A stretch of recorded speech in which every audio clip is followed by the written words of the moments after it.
Dalam sejarah panjang peradaban manusia, para nabi diutus oleh Allah Subhanahu wa Ta'ala sebagai pembimbing umat menuju jalan kebenaran. Al-Quran secara jelas menyebutkan 25 nabi, namun sebenarnya jumlah nabi yang diutus jauh lebih banyak. Sebagian dari mereka tidak disebutkan namanya dalam kitab suci, tetapi jejak perjuangan dan kebijaksanaan mereka tetap hidup dalam berbagai riwayat dan sumber Islam. Kisah-kisah mereka mengandung pelajaran berharga tentang keteguhan iman, pengorbanan, serta kasih sayang Allah Subhanahu wa Ta'ala kepada hamba-hambanya. Di luar 25 nabi yang tercatat dalam Al-Quran, ada beberapa nabi yang namanya muncul dalam berbagai sumber tafsir, hadis, dan sejarah Islam. Kisah mereka menambah wawasan kita tentang bagaimana Allah Subhanahu wa Ta'ala senantiasa mengutus utusannya di berbagai zaman dan tempat yang berbeda.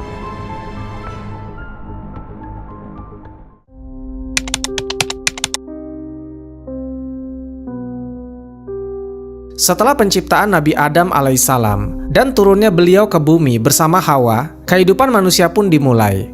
Mereka membangun keluarga, bertani, dan menyebarkan ajaran tauhid.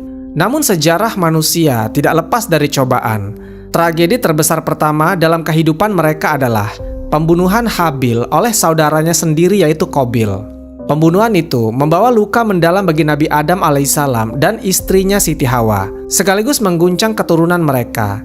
Di tengah kesedihan ini, Allah Subhanahu wa Ta'ala memberikan hadiah yang sangat berharga kepada Adam dan Hawa, yaitu seorang anak yang kelak menjadi penerus amanah di bumi. Anak ini diberi nama Shits, yang dalam bahasa Ibrani berarti hadiah atau pemberian dari Allah Subhanahu wa Ta'ala. Kehadirannya membawa cahaya harapan bagi keluarga Nabi Adam alaihissalam yang sedang berduka.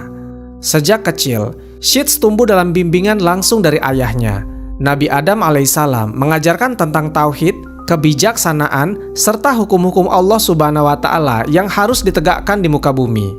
Shits berbeda dari saudara-saudaranya yang lain, karena sejak kecil dia menunjukkan sifat yang tenang, penuh kasih sayang, dan memiliki kecerdasan yang luar biasa.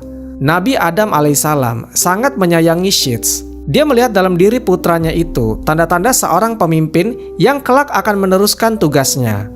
Sejak kecil, Nabi Shits alaihissalam selalu ingin belajar lebih dalam tentang kebesaran Allah Subhanahu wa Ta'ala. Dia sering menghabiskan waktu bersama ayahnya untuk mendengarkan wahyu dan pelajaran tentang kehidupan. Ketika Nabi Adam alaihissalam semakin tua, dia mulai melihat bahwa tugas untuk membimbing manusia ke jalan yang benar harus diteruskan oleh seseorang yang benar-benar taat kepada Allah Subhanahu wa Ta'ala. Adam alaihissalam menyadari bahwa Shits adalah sosok yang paling pantas. Oleh karena itu, sebelum beliau wafat, Nabi Adam alaihissalam memberikan wasiat kepada Nabi Shits alaihissalam untuk menjadi pemimpin bagi keturunannya. Dalam wasiatnya, Adam alaihissalam berkata, "Wahai anakku, Allah Subhanahu wa Ta'ala telah memilihmu untuk meneruskan risalahnya. Jaga amanah ini dengan baik, dan jangan pernah berpaling dari jalannya. Lindungilah saudara-saudaramu dari pengaruh iblis dan keturunannya yang akan selalu berusaha menyesatkan manusia." Nabi Shits alaihissalam menerima wasiat itu dengan penuh kesungguhan. Dia berjanji kepada ayahnya untuk menjaga agama Allah Subhanahu wa Ta'ala dan membimbing manusia ke jalan yang lurus. Tak lama setelah memberikan wasiatnya, Nabi Adam alaihissalam wafat dalam usia sekitar 930 tahun. Seluruh keluarga berkumpul untuk menghormati kepergian bapak seluruh manusia ini. Hawa dan anak-anaknya merasakan duka yang mendalam, tetapi mereka juga memahami bahwa kehidupan harus terus berjalan.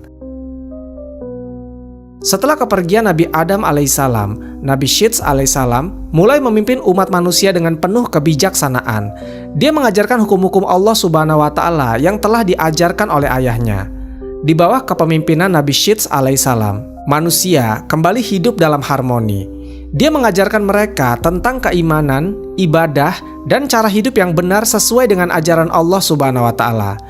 Namun di sisi lain, keturunan Qabil yang telah berpindah ke daerah lain mulai mengalami perubahan. Mereka mulai menjauh dari ajaran Allah Subhanahu wa Ta'ala dan tergoda oleh tipu daya iblis. Seiring berjalannya waktu, perbedaan antara keturunan Shits dan keturunan Qabil semakin jelas.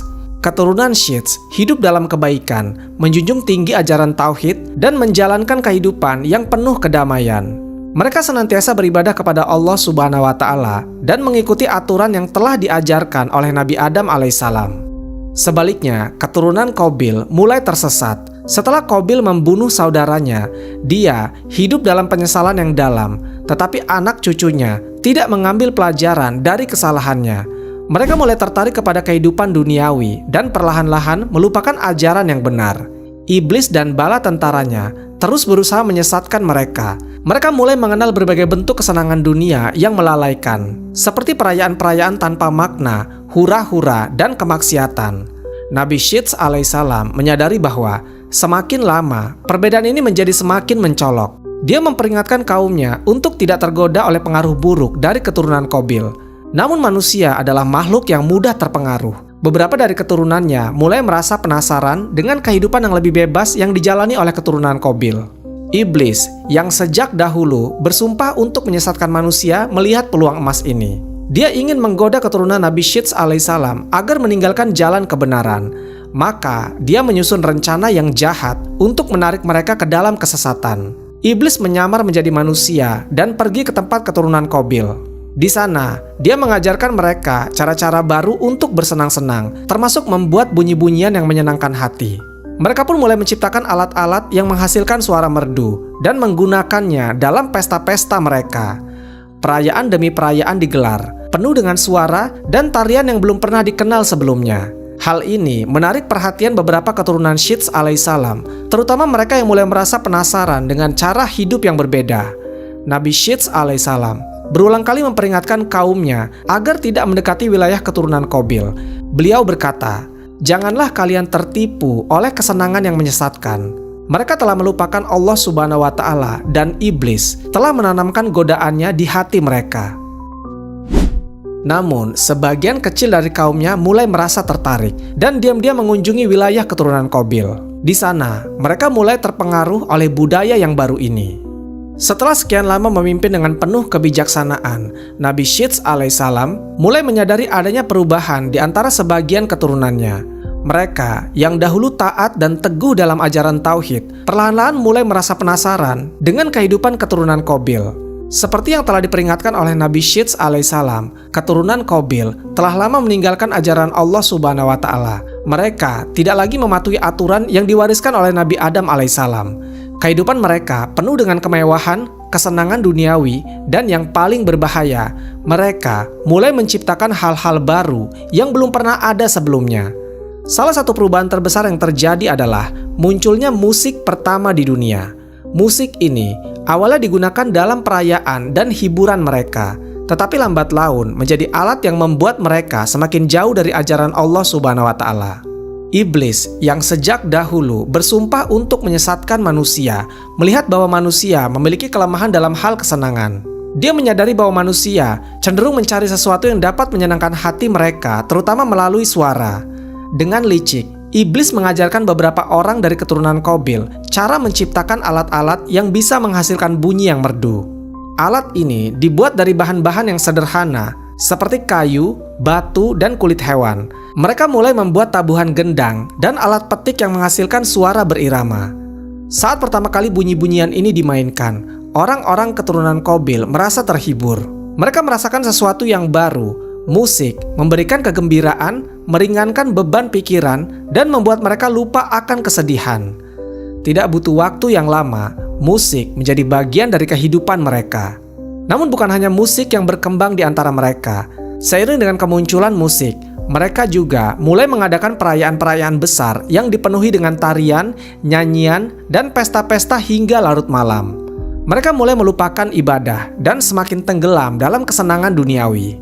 Seperti yang telah diperingatkan oleh Nabi Shits alaihissalam, keturunan Qabil memang sudah tersesat. Namun masalahnya tidak berhenti sampai di situ. Godaan ini mulai menarik perhatian sebagian kecil keturunan Nabi Shits alaihissalam. Awalnya, mereka hanya merasa penasaran. Beberapa mereka mencoba melihat dari kejauhan bagaimana kehidupan keturunan Qabil. Mereka mendengar suara musik yang merdu, melihat cahaya perayaan di kejauhan, dan merasa tergoda untuk mengetahui lebih banyak. Lama-kelamaan, rasa penasaran ini berubah menjadi keinginan untuk mencoba. Beberapa orang dari keturunan Nabi Syits alaihissalam mulai diam-diam pergi ke wilayah keturunan Qabil untuk menyaksikan perayaan mereka. Mereka melihat bagaimana manusia menikmati musik, menari, dan bersenang-senang tanpa batasan. Saat pertama kali mendengarkan musik ini, hati mereka terasa ringan, mereka merasa senang dan terlena. Tidak butuh waktu yang lama, mereka pun mulai ikut menari dan bernyanyi tanpa menyadari bahwa mereka telah jatuh dalam jebakan iblis. Ketika Nabi Syits alaihissalam mengetahui bahwa beberapa dari kaumnya mulai terpengaruh oleh budaya keturunan Qabil, beliau segera memperingatkan mereka.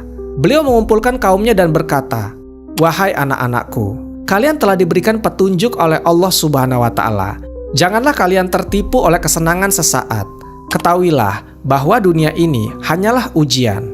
Apa yang telah kalian lihat di sana hanyalah ilusi yang menyesatkan." Namun, tidak semua orang mau mendengarkan. Sebagian dari mereka merasa bahwa musik dan perayaan bukanlah sesuatu yang buruk. Mereka berpikir bahwa tidak ada salahnya untuk bersenang-senang sesekali. Nabi Syits alaihissalam dengan tegas mengingatkan mereka, "Ketahuilah bahwa iblis selalu memiliki cara untuk menyesatkan manusia. Jika kalian membiarkan diri kalian terbawa oleh godaan ini, maka kalian akan perlahan-lahan menjauh dari Allah Subhanahu wa Ta'ala. Jangan biarkan hati kalian menjadi keras karena kemaksiatan." Sebagian besar dari keturunannya mendengar dan mengikuti nasihat Nabi Syits alaihissalam. Tetapi beberapa orang yang masih merasa penasaran dan sulit meninggalkan apa yang telah mereka coba. Musik yang pertama kali diciptakan hanya sebagai hiburan, perlahan-lahan mulai berkembang menjadi sesuatu yang lebih besar. Seiring waktu, musik digunakan tidak hanya dalam perayaan, tetapi juga dalam berbagai bentuk kemaksiatan lainnya. Keturunan Qabil mulai menggunakan musik untuk mengiringi tarian yang semakin menggoda. Mereka juga menciptakan lagu-lagu yang berisi pujian kepada diri sendiri, kesombongan, dan kebebasan tanpa batas. Iblis semakin menanamkan pengaruhnya. Dia membisikkan ke dalam hati manusia bahwa hidup harus dinikmati tanpa batasan, bahwa tidak ada salahnya mencari kebahagiaan di dunia ini dengan cara apapun. Dari sinilah perzinahan pertama terjadi di dunia. Musik yang awalnya hanya sebagai hiburan mulai menjadi alat yang memancing hawa nafsu. Manusia mulai melupakan ajaran Nabi Syits alaihissalam dan mengikuti keinginan mereka sendiri. Melihat bahwa sebagian dari kaumnya mulai terpengaruh, Nabi Syits alaihissalam merasa sangat sedih. Beliau terus berusaha membimbing mereka, tetapi manusia memang memiliki kehendak yang bebas. Nabi Syits alaihissalam tetap teguh dalam keimanannya dan berusaha menjaga umatnya agar tidak jatuh dalam kesesatan yang lebih dalam. Beliau mengajarkan kepada mereka bahwa dunia ini hanyalah sementara dan orang-orang yang taat kepada Allah Subhanahu wa Ta'ala yang akan mendapatkan kebahagiaan sejati di akhirat. Namun, meskipun Nabi Syits alaihissalam telah berusaha sebaik mungkin, manusia tetap memiliki pilihan mereka sendiri. Sebagian dari keturunannya tetap setia, namun sebagian dari lainnya mulai tergoda dan perlahan-lahan menjauh dari ajaran tauhid. Setelah hidup selama kurang lebih 912 tahun, Nabi Syits alaihissalam akhirnya wafat. Beliau dimakamkan di tempat yang tidak diketahui secara pasti, tetapi sebagian besar riwayat menyebutkan bahwa beliau dimakamkan di sekitar wilayah makam Nabi Adam alaihissalam. Sebelum wafat, mewariskan tugas kenabian kepada keturunannya yang paling taat dan bertakwa. Beliau berharap bahwa umat manusia tetap berpegang teguh pada ajaran tauhid dan menjauhi godaan dunia yang menyesatkan.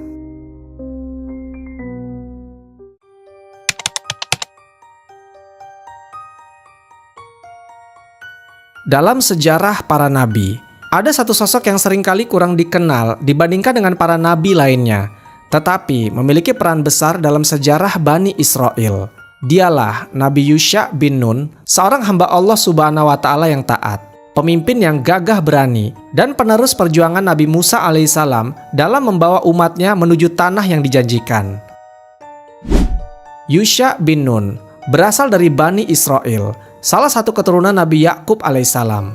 Beliau tumbuh di tengah lingkungan yang keras, di mana kaumnya hidup dalam perbudakan di Mesir, di bawah kekuasaan Fir'aun yang kejam. Namun, Allah Subhanahu wa Ta'ala mengirim seorang nabi besar, yaitu Musa alaihissalam, untuk membebaskan mereka dari belenggu tirani. Sejak kecil, Yusha dikenal sebagai anak yang cerdas dan pemberani. Dia selalu mengikuti ajaran Nabi Musa alaihissalam dan menjadi salah satu murid serta sahabat setianya. Kemampuannya dalam memahami perintah Allah Subhanahu wa Ta'ala serta keteguhan hatinya membuatnya menjadi sosok yang menonjol di antara Bani Israel. Bahkan saat Allah Subhanahu wa Ta'ala memerintahkan Nabi Musa alaihissalam untuk membimbing Bani Israel keluar dari Mesir menuju negeri yang dijanjikan, Yusha bin Nun turut serta dalam perjalanan panjang yang penuh rintangan itu. Setelah Nabi Musa membebaskan Bani Israel dari perbudakan Mesir dengan mukjizat menyeberangi Laut Merah, mereka harus menjalani perjalanan panjang menuju tanah yang dijanjikan oleh Allah Subhanahu wa Ta'ala, yaitu negeri Palestina. Namun perjalanan ini tidaklah mudah. Banyak ujian yang menimpa mereka, mulai dari kelaparan, kehausan, hingga ketidaktaatan sebagian dari mereka kepada Allah Subhanahu wa Ta'ala dan Rasul-Nya. Salah satu momen penting dalam perjalanan ini adalah ketika Nabi Musa alaihissalam mengutus 12 orang untuk menyelidiki negeri yang dijanjikan. Yusha bin Nun adalah salah satu dari mereka. Ketika mereka kembali dengan laporan, sebagian besar dari mereka merasa takut terhadap penduduk negeri itu yang dikenal kuat dan tangguh. Mereka merasa kecil dan tidak berdaya untuk merebut tanah itu. Namun Yusha bin Nun dan Kalib bin Yufanna adalah dua orang yang tetap beriman dan memiliki keyakinan penuh bahwa jika Allah Subhanahu wa Ta'ala berkehendak, mereka pasti bisa merebut tanah itu. Dengan penuh keyakinan, Yusha alaihissalam berkata kepada kaumnya, "Wahai kaumku, mari kita masuk ke negeri ini. Allah Subhanahu wa Ta'ala pasti akan menolong kita. Jika kita beriman dan taat, kita tidak perlu takut kepada siapapun." Namun, kebanyakan Bani Israel justru menolak dan memberontak. Bahkan mereka berkata dengan sombong, "Wahai Musa, pergilah engkau bersama Tuhanmu dan berperanglah. Kami akan duduk menunggu di sini." Perkataan ini menunjukkan kelemahan iman mereka dan ketidaktaatan mereka kepada Allah Subhanahu wa Ta'ala. Akibatnya, Allah Subhanahu wa Ta'ala menghukum mereka dengan hukuman yang berat. Bani Israel dihukum berkelana di padang pasir selama 40 tahun tanpa bisa memasuki tanah yang dijanjikan. Perjalanan di padang pasir selama puluhan tahun menjadi ujian berat bagi Bani Israel. Mereka hidup tanpa tempat tinggal yang tetap, hanya berpindah dari satu tempat ke tempat yang lain. Namun disinilah keimanan Yusha semakin ditempa. Beliau tetap setia kepada Nabi Musa alaihissalam dan tidak pernah meragukan janji Allah Subhanahu wa Ta'ala. Selama masa ini, Allah Subhanahu wa Ta'ala memberikan banyak mukjizat kepada mereka. Salah satunya adalah turunnya mana dan salwa, makanan dari langit yang diberikan oleh Allah Subhanahu wa Ta'ala kepada mereka sebagai rezeki. Selain itu, Allah Subhanahu wa Ta'ala juga mengeluarkan air dari batu sebagai sumber minum bagi mereka. Namun meskipun Allah Subhanahu wa Ta'ala telah memberikan berbagai mukjizat, masih banyak di antara mereka yang membangkang. Ada yang menyembah patung anak sapi emas, ada yang meragukan kepemimpinan Nabi Musa alaihissalam, dan ada pula yang menolak hukum-hukum Allah Subhanahu wa Ta'ala. Di tengah ujian ini, Nabi Musa alaihissalam terus membimbing kaumnya dengan penuh kesabaran. Namun akhirnya Allah Subhanahu wa Ta'ala menentukan bahwa Nabi Musa alaihissalam tidak akan masuk ke tanah yang dijanjikan. Sebelum wafat, beliau berdoa kepada Allah Subhanahu wa Ta'ala agar salah satu muridnya bisa melanjutkan perjuangannya dalam memimpin Bani Israel. Setelah wafatnya Nabi Musa alaihissalam, Allah Subhanahu wa Ta'ala mengangkat Yusha bin Nun sebagai pemimpin Bani Israel. Ini adalah amanah yang sangat berat. Dia tidak hanya harus memimpin bangsa yang keras kepala, tetapi juga harus menyiapkan mereka untuk merebut tanah yang telah dijanjikan oleh Allah Subhanahu wa Ta'ala. Sebagai pemimpin, Yusha dikenal sebagai sosok yang bijaksana, sabar, dan penuh keimanan. Dia tahu bahwa tantangan di hadapannya tidaklah mudah, tetapi dengan kepercayaan penuh kepada Allah Subhanahu wa Ta'ala, dia yakin bahwa kemenangan akan datang. Langkah pertama yang dia lakukan adalah menguatkan kembali keimanan kaumnya. Dia mengajarkan mereka untuk bertakwa, mematuhi perintah Allah Subhanahu wa Ta'ala, dan bersiap menghadapi peperangan dengan keyakinan bahwa Allah Subhanahu wa Ta'ala akan membantu mereka. Di bawah kepemimpinan Nabi Yusha alaihissalam, Bani Israel mulai memasuki negeri yang dijanjikan. Namun, mereka harus menghadapi berbagai rintangan, termasuk melawan bangsa-bangsa yang kuat dan memiliki pasukan yang lebih besar. Salah satu pertempuran terbesar yang harus dihadapi Yusha bin Nun adalah perang melawan penduduk negeri yang menolak kedatangan mereka. Ini bukanlah pertempuran biasa, karena musuh mereka memiliki benteng yang kuat dan pasukan yang terlatih. Namun Yusha bin Nun tidak gentar. Beliau yakin bahwa Allah Subhanahu wa Ta'ala akan menolong mereka, seperti yang telah dijanjikan sejak zaman Nabi Musa alaihissalam. Beliau mengatur strategi perang dengan cermat dan berdoa agar Allah Subhanahu wa Ta'ala memberikan kemenangan kepada mereka. Di bawah kepemimpinan Nabi Yusha alaihissalam bin Nun, Bani Israel akhirnya siap untuk merebut negeri yang telah dijanjikan oleh Allah Subhanahu wa Ta'ala kepada mereka. Setelah puluhan tahun mengembara di padang pasir, kini saatnya mereka menghadapi ujian terbesar mereka, perang melawan penduduk negeri yang kuat dan memiliki benteng pertahanan yang kokoh. Pasukan Bani Israel telah berkumpul di bawah komando Nabi Yusha alaihissalam. Para prajurit dipenuhi dengan semangat jihad, tetapi mereka juga sadar bahwa musuh mereka bukanlah lawan yang mudah. Penduduk negeri ini memiliki pasukan yang lebih banyak, senjata yang lebih canggih, dan benteng yang hampir mustahil untuk ditembus. Sebelum perang dimulai, Yusha bin Nun berdiri di hadapan pasukannya dan memberikan perintah yang tegas. Jangan ada di antara kalian yang lari dari medan perang. Jangan merusak tanaman, jangan membunuh wanita, anak-anak, atau orang tua. Dan yang paling penting, jangan mengambil harta rampasan dengan serakah, karena kemenangan ini adalah anugerah dari Allah Subhanahu wa Ta'ala. Dengan hati yang penuh keimanan, pasukan Bani Israel pun maju ke medan perang. Pertempuran ini dimulai dengan gemuruh teriakan perang yang menggema di seluruh medan pertempuran. Bani Israel berperang dengan gagah berani, menyerang benteng musuh dengan segala kekuatan yang mereka miliki. Namun lawan mereka bukanlah orang-orang yang lemah. Penduduk negeri itu bertahan dengan sengit, dan pertempuran pun berlangsung berlarut-larut. Prajurit Bani Israel bertempur mati-matian, tetapi mereka masih kesulitan menembus pertahanan musuh. Benteng itu terlalu kuat, dan pasukan musuh terus melakukan serangan balik. Waktu berlalu dengan cepat, matahari mulai condong ke arah barat, menandakan bahwa hari hampir berakhir. Jika malam tiba, musuh akan memiliki kesempatan untuk melarikan diri dan memperkuat pertahanan mereka. Yusha alaihissalam menyadari bahwa jika matahari terbenam sebelum pertempuran berakhir, maka perjuangan mereka akan semakin sulit. Mereka mau tidak mau harus mengakhiri peperangan hari itu juga.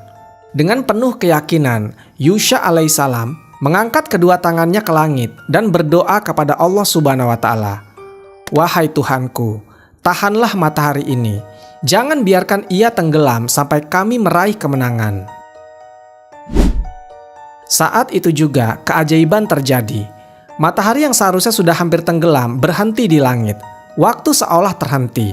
Cahaya matahari tetap menyinari medan perang, memberikan kesempatan bagi pasukan Bani Israel untuk menyelesaikan pertempuran mereka. Para prajurit Bani Israel tertegun, tetapi mereka segera menyadari bahwa ini adalah mukjizat Allah Subhanahu wa Ta'ala. Dengan semangat yang semakin membara, mereka kembali menyerang musuh dengan kekuatan yang penuh. Pasukan musuh mulai goyah, ketakutan melihat kejadian luar biasa yang sedang terjadi di depan mata mereka. Mereka bertanya-tanya, bagaimana mungkin hari ini matahari tidak tenggelam? Ini adalah sesuatu yang belum pernah terjadi sebelumnya. Ketakutan menyelimuti hati mereka, dan semangat mereka pun runtuh. Akhirnya, pasukan musuh tercerai-berai, sebagian melarikan diri, sebagian menyerah, dan sebagian lainnya gugur di medan peperangan. Benteng yang selama ini dianggap tak terkalahkan akhirnya jatuh ke tangan Bani Israel. Perang besar itu berakhir dengan kemenangan bagi Nabi Yusha alaihissalam dan pasukannya. Setelah bertahun-tahun mengembara, mereka akhirnya berhasil memasuki tanah yang telah dijanjikan oleh Allah Subhanahu wa Ta'ala kepada mereka. Begitu pertempuran usai, matahari pun kembali bergerak dan tenggelam di cakrawala. Peristiwa ini menjadi salah satu mukjizat terbesar dalam sejarah, karena belum pernah ada seorang pun yang mampu menghentikan pergerakan matahari kecuali atas izin Allah Subhanahu wa Ta'ala. Setelah memenangkan perang besar itu, Nabi Yusha alaihissalam bin Nun memimpin Bani Israel dengan adil dan bijaksana. Beliau menetapkan hukum berdasarkan wahyu Allah Subhanahu wa Ta'ala dan memastikan bahwa rakyatnya hidup dalam keimanan dan ketakwaan. Di bawah kepemimpinannya, Bani Israel hidup dalam kemakmuran dan keamanan. Mereka yang sebelumnya tersesat dalam ketidaktaatan kini kembali ke jalan Allah Subhanahu wa Ta'ala. Nabi Yusha alaihissalam membangun pemerintahan yang kuat dan mempersiapkan generasi berikutnya untuk tetap berpegang teguh pada agama yang benar. Selama bertahun-tahun, beliau menjadi pemimpin yang dicintai dan dihormati. Namun sebagaimana semua manusia, akhirnya waktu kematiannya pun tiba. Setelah menjalani kehidupan yang penuh dengan perjuangan dan pengabdian kepada Allah Subhanahu wa Ta'ala, Nabi Yusha alaihissalam pun akhirnya wafat dalam usia lanjut. Kaumnya berkumpul untuk memberikan penghormatan terakhir kepada pemimpin mereka yang telah membawa mereka kepada kemenangan dan kejayaan. Beliau dimakamkan dengan penuh penghormatan dan kenangan tentang keberaniannya serta keteguhannya dalam menjalankan amanah Allah Subhanahu wa Ta'ala tetap hidup dalam sejarah.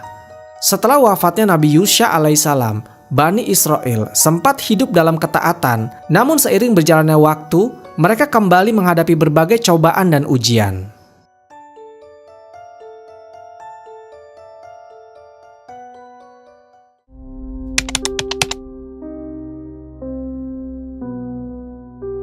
Nabi Uzair alaihissalam hidup di masa ketika Bani Israel berada dalam kesulitan. Mereka adalah kaum yang pernah diberkahi oleh Allah Subhanahu wa Ta'ala dengan banyak kenikmatan, namun sering melupakan perintahnya. Setelah berbagai cobaan dan peperangan, negeri mereka hancur. Tanah mereka yang dulunya subur kini menjadi reruntuhan, dan banyak dari mereka yang tercerai-berai. Sebagian besar kaum mereka kehilangan harapan dan merasa bahwa mereka tidak akan pernah bangkit kembali. Uzair alaihissalam, seorang yang tekun beribadah dan mencintai ilmu, sering menghabiskan waktunya untuk membaca kitab suci dan merenungkan firman Allah Subhanahu wa Ta'ala. Pada suatu hari, Uzair alaihissalam memutuskan untuk melakukan perjalanan. Beliau ingin pergi ke desa-desa yang lebih jauh untuk melihat apakah ada kehidupan yang masih tersisa di antara reruntuhan. Beliau membawa seekor keledai sebagai tunggangannya dan membawa beberapa perbekalan termasuk roti dan air. Perjalanannya membawa ke sebuah desa yang benar-benar hancur. Tidak ada tanda-tanda kehidupan di sana. Rumah-rumah runtuh, jalanan berdebu, dan pepohonan mati tanpa daun. Semuanya tampak sunyi, seolah-olah kehidupan telah menghilang dari tempat itu. Uzair turun dari keledainya dan duduk di bawah sebuah pohon yang sudah kering. Beliau merasa lelah setelah perjalanan panjang dan ingin beristirahat sejenak. Beliau mengambil roti dari kantongnya dan mulai makan, lalu meneguk air yang dibawanya.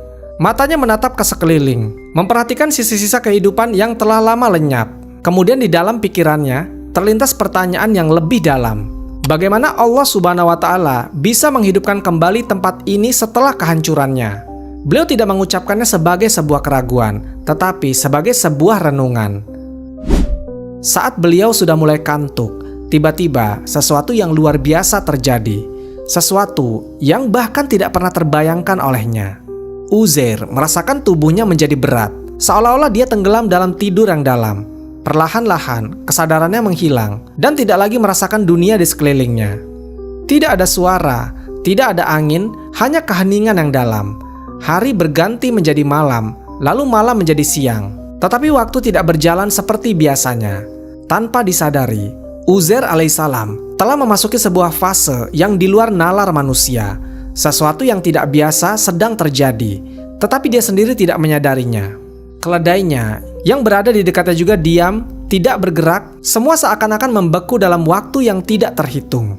Namun dunia tetap berjalan, meskipun bagi Uzair alaihissalam semuanya terasa seperti sekejap. Tanah yang mati perlahan berubah dan kehidupan kembali muncul. Tetapi bagaimana semua ini bisa terjadi? Uzair alaihissalam tidak mengetahuinya. Setelah waktu yang tidak terhitung, Nabi Uzair alaihissalam akhirnya membuka matanya. Beliau merasa segar, seolah-olah hanya tertidur sesaat. Beliau melihat ke sekelilingnya dan merasa semuanya masih sama. Namun saat beliau hendak menggerakkan tubuhnya, ada sesuatu yang aneh. Ada perasaan ringan, tetapi juga ada sesuatu yang terasa berbeda di sekelilingnya. Nabi Uzair alaihissalam berdiri perlahan, lalu menoleh ke arah keledainya. Beliau terkejut saat melihat bahwa keledai itu tidak lagi dalam keadaan utuh. Yang tersisa hanyalah tulang belulang yang berserakan. Beliau terdiam, mencoba memahami apa yang telah terjadi. Beliau melihat ke tangannya sendiri. Beliau tidak merasa ada yang berubah dari dirinya. Tetapi bagaimana mungkin keledainya bisa berubah menjadi tulang belulang dalam waktu yang begitu singkat? Ataukah sebenarnya waktu yang telah berlalu jauh lebih lama dari yang dia kira? Uzair alaihissalam mulai melangkah, berjalan ke arah desa.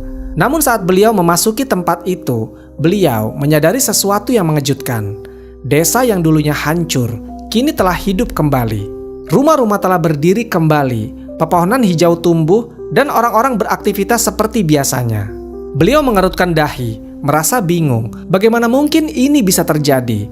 Apakah ini tempat yang sama? Dan apakah dia sedang bermimpi? Dengan langkah yang penuh tanda tanya, beliau berjalan lebih jauh ke dalam desa itu, mencari jawaban atas pertanyaan yang memenuhi pikirannya. Namun, yang terjadi selanjutnya jauh lebih mengejutkan daripada yang bisa dia bayangkan. Nabi Uzair alaihissalam terus berjalan di desa yang tampak asing namun terasa begitu familiar. Bangunan-bangunan yang dulu hancur kini berdiri kokoh. Orang-orang tampak beraktivitas seperti biasa, seolah-olah desa ini tidak pernah mengalami kehancuran. Namun ada sesuatu yang ganjil. Nabi Uzair alaihissalam tidak mengenali satupun dari mereka. Setiap wajah yang dia temui terasa asing. Padahal sebelum perjalanan ini, beliau mengenal hampir semua orang di desanya. Rasa bingung semakin menyelimuti hatinya. Beliau bertanya pada seorang pria tua yang sedang duduk di depan rumahnya. "Wahai paman, desa apakah ini?" Orang tua itu menatap Uzair dengan heran, lalu menjawab, "Ini adalah desa kita. Apakah engkau orang asing? Dari mana asalmu?" Nabi Uzair alaihissalam berpikir sejenak. Beliau tidak percaya dengan apa yang didengarnya. Beliau mencoba mengingat-ingat, memastikan apakah dia memang tersesat di desa lain. Namun hatinya semakin yakin ini adalah desa yang sama. "Apakah engkau mengenal seseorang yang bernama Uzair?" tanya Uzair dengan penuh harapan. Mata pria itu mulai melebar. Dia terdiam sejenak sebelum menjawab, "Uzair, iya, aku pernah mendengar nama itu. Dia adalah seseorang lelaki yang soleh, seorang alim yang memahami kitab Allah Subhanahu wa Ta'ala dengan sangat baik. Namun dia sudah lama menghilang, bahkan sudah 100 tahun berlalu sejak kepergiannya." Jantung Uzair berdegup dengan kencang. 100 tahun? Itu tidak mungkin. Beliau merasa hanya tidur sebentar di bawah pohon kering di tepi desa itu. Bagaimana mungkin waktu berlalu begitu lama? Nabi Uzair alaihissalam mencoba menenangkan pikirannya. Beliau harus mencari seseorang yang bisa mengenalnya. Beliau berjalan lebih jauh, bertanya kepada beberapa orang yang lebih tua. Namun setiap jawaban yang dia dapatkan justru semakin memperjelas satu hal. Waktu benar-benar telah berlalu selama 100 tahun. Kemudian seorang wanita tua yang buta mendengar percakapan Uzair alaihissalam dengan penduduk. Wanita itu adalah seorang yang sangat lanjut usia, mungkin yang tertua di desa itu. Saat mendengar nama Uzair, wanita tua itu tiba-tiba menangis dan berkata, "Uzair, aku masih ingat dia. Aku masih kecil ketika dia menghilang. Dia adalah seorang hamba Allah Subhanahu wa Ta'ala yang sangat taat. Tapi tidak mungkin dia masih hidup setelah 100 tahun berlalu." Nabi Uzair alaihissalam mendekati dan berkata dengan lembut, "Akulah Uzair. Aku tidak pergi kemana-mana. Aku hanya tertidur sebentar, lalu terbangun dan menemukan desa ini sudah berubah." Wanita tua itu terkejut. "Jika engkau benar adalah Uzair, maka bacakanlah kitab Allah Subhanahu wa Ta'ala yang dulu engkau ajarkan kepada kami. Karena setelah engkau menghilang, kami kehilangan sebagian besar hafalan dari kitab itu." Nabi Uzair alaihissalam kemudian mulai membaca kitab Allah Subhanahu wa Ta'ala dengan suara yang lembut namun penuh keyakinan. Setiap ayat yang dia lantunkan mengalir dari lisannya seperti air yang jernih. Orang-orang yang berkumpul di sekitarnya mulai terdiam. Mereka mendengarkan dengan seksama, merasakan keindahan bacaan yang pernah mereka dengar puluhan tahun yang lalu. Wanita tua itu menangis dengan terseduh-seduh. "Demi Allah, ini benar-benar Uzair. Aku ingat suara ini. Aku ingat ayat-ayat ini. Dia benar-benar kembali." Meskipun orang-orang mulai percaya bahwa Nabiullah Uzair alaihissalam memang kembali setelah 100 tahun, namun masih ada sebagian yang ragu. Mereka bertanya-tanya, bagaimana mungkin seseorang hidup selama 100 tahun tanpa menjadi tua? Saat itu, Nabi Uzair alaihissalam mendapatkan ilham dari Allah Subhanahu wa Ta'ala. Beliau berjalan kembali ke tempat di mana beliau pertama kali tertidur, yaitu di bawah pohon kering di pinggiran desa. Di sana, beliau melihat tulang-tulang keledainya yang telah lama membusuk. Lalu dengan kuasa Allah Subhanahu wa Ta'ala, sesuatu yang luar biasa terjadi. Tulang-tulang itu mulai bergerak dengan sendirinya. Satu persatu, mereka menyusun kembali rangka tubuh keledai itu. Setelah itu, daging dan kulit mulai menutupi tulang belulang itu. Dan dalam sekejap, keledai itu berdiri kembali, hidup seperti sedia kala. Orang-orang yang menyaksikan kejadian itu terperangah. Mata mereka membelalak, tubuh mereka gemetar. Keledai itu mengibaskan ekornya dan meringkik seolah tidak pernah mati. Mereka kini benar-benar yakin bahwa Uzair telah mengalami sebuah mukjizat yang luar biasa. Melihat kejadian itu, penduduk desa mulai berdatangan dan bersujud kepada Uzair alaihissalam. Mereka menganggapnya sebagai anak Tuhan karena menurut mereka tidak mungkin seseorang manusia biasa bisa mengalami kejadian seperti ini. Nabiullah Uzair alaihissalam segera menegur mereka. Aku hanyalah seorang hamba Allah subhanahu wa ta'ala. Jangan pernah menganggapku sebagai sesuatu yang lebih dari itu. Segala kejadian yang terjadi adalah kehendak Allah subhanahu wa ta'ala dan hanya dialah yang berhak disembah. Meskipun Nabi Uzair alaihissalam sudah menjelaskan bahwa dirinya hanyalah seorang nabi dan hamba Allah subhanahu wa ta'ala, sebagian kecil kaum Bani Israel tetap bersikeras menganggapnya lebih dari manusia biasa. Inilah yang kelak menjadi salah satu penyimpangan dalam sejarah mereka.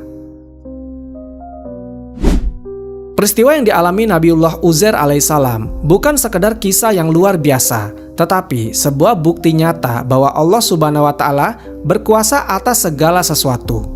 Dia bisa menghidupkan yang mati, membangkitkan sesuatu yang telah lenyap, dan mengembalikan kehidupan yang tampak mustahil untuk pulih. Apa yang awalnya hanya sebuah pertanyaan di hati Uzair, yaitu bagaimanakah Allah bisa menghidupkan kembali negeri yang mati, akhirnya terjawab dengan pengalaman langsung yang dia alami. Allah subhanahu wa ta'ala tidak hanya membangkitkan kembali desa yang hancur, tetapi juga menunjukkan kepadanya bagaimana kehidupan bisa diciptakan kembali dari tulang belulang yang sudah hancur. Namun, kisah ini tidak berakhir di sini. Nabiullah Uzair alaihissalam tetap hidup di tengah kaumnya, mengajarkan mereka kitab Allah subhanahu wa ta'ala dan memperbaiki keimanan mereka. Beliau menjadi saksi hidup tentang kekuasaan Allah subhanahu wa ta'ala yang mutlak. Kisah yang terus diceritakan dari generasi ke generasi mengajarkan manusia bahwa kehidupan, kematian, dan kebangkitan hanyalah berada di tangan Allah subhanahu wa ta'ala semata. Dan hingga hari ini, kisah Nabiullah Uzair tetap menjadi salah satu pelajaran berharga dalam sejarah umat manusia.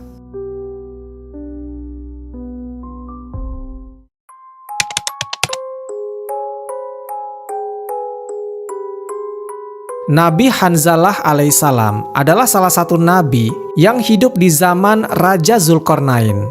Nama aslinya adalah Hanzalah bin Sifwan yang berasal dari Bani Israel. Nabi Hanzalah juga merupakan salah satu nabi yang tidak disebutkan dalam Al-Quran, namun kisahnya mengenai kaum yang dibimbingnya ada di dalam Al-Quran. Kaum yang dibimbing oleh Nabi Hanzalah adalah kaum Ashabul Rosh. Dan Allah subhanahu wa ta'ala mengabadikannya dalam surat Qaf ayat ke-12. Sebelum mereka, kaum Nuh, penduduk Ros, dan kaum Samud telah mendustakan rasul-rasul. Menurut kisah dari Al-Kisai, kota yang ditinggali oleh Nabi Hanzalah terdapat sebuah gunung yang bernama Gunung Falaj, yang menjadi salah satu tempat tinggal burung yang bernama burung Anka. Anko adalah seekor burung besar yang apabila terbang sayapnya akan menutupi cahaya matahari. Bulunya memiliki warna yang sangat banyak. Lehernya menyerupai leher unta, memiliki 4 sayap, 2 panjang dan 1 lagi pendek. Burung ini sering mengambil beberapa hewan ternak dan hewan yang sudah mati. Disebutkan bahwa burung ini memiliki cakar yang sangat tajam, bahkan bisa membawa seekor gajah yang telah mati. Burung ini awalnya tidak mengganggu kaum Ashabul Rosh.